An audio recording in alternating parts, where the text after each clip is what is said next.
Hej og velkommen til min lille Automover video. I dag skal vi kigge lidt på sikkerheden. Det er jo kraftige sager, vi har med at gøre. Som I kan se her, så vil jeg nødig have de her knive i min fod. En tomat, der er flækket op, viser, at der altså er knald på det der. De der 3 små klinger, der kører rundt. Selv med lidt kraftige grøntsager her i form af en gulerod, det får Morten altså også at skære igennem og rive en lille lunds af. Så nej tak til at sætte fingrene derinde under. Men heldigvis så kan ens fødder jo være i fred, fordi sensorerne jo stopper den, når den kører ind i ens ankel.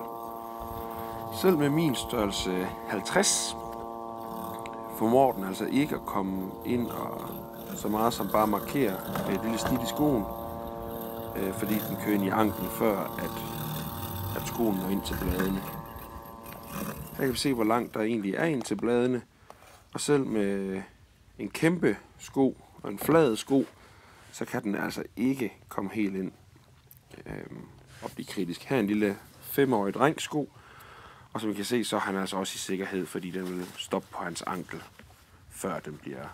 før kniven kommer så tæt på foden, at den kan skære.